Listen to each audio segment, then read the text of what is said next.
ختام يوم الاستقلال.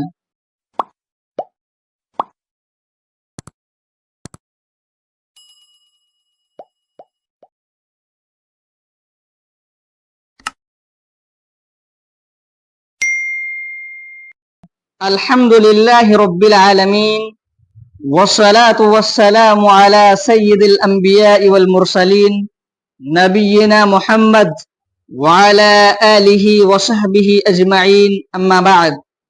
قال الله تعالى في القرآن المجيد: أعوذ بالله من الشيطان الرجيم، بسم الله الرحمن الرحيم.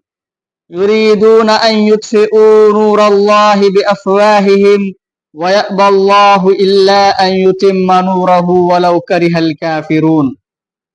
مدير المدرسة ومعلميها المكرمين وأصدقائي وإخوتي وأحبائي في الله، أولا أهنئكم بتحية الإسلام. السلام عليكم ورحمة الله وبركاته. اليوم نحن هنا للاحتفال بعيد استقلال الهند 98 منذ 15 أغسطس لعام 1947. في مثل هذا اليوم قام جواهر لال نهرو أول رئيس الوزراء للهند برفع العلم الهندي على القلعة الحمراء في العاصمة الوطنية بدلهي، وألقى خطابه الشهير الذي يسمى في أوراق التاريخ تاريخ ويث داستيني.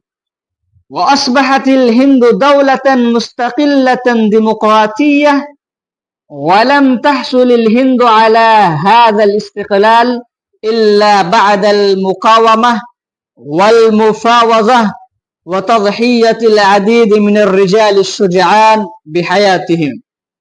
وتعتبر ذكرى الاستقلال عن التاج البريطاني في 15 أغسطس إحدى أعياد الهند الوطنية.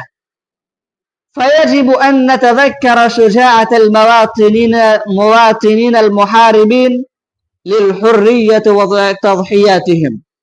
ارفعوا العلم عاليا وغنوا الأغنية الوطنية، لا تتركوا العلم منخفضا ولا تمزقوه أبدا.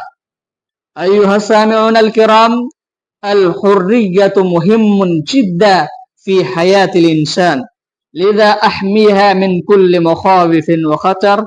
وأخيرا أشكركم جميعا وعيدكم الاستقلال سعيد، وشكرا جزيلا على حسن الاستماع. وآخر دعوانا أن الحمد لله رب العالمين، والسلام عليكم ورحمة الله وبركاته.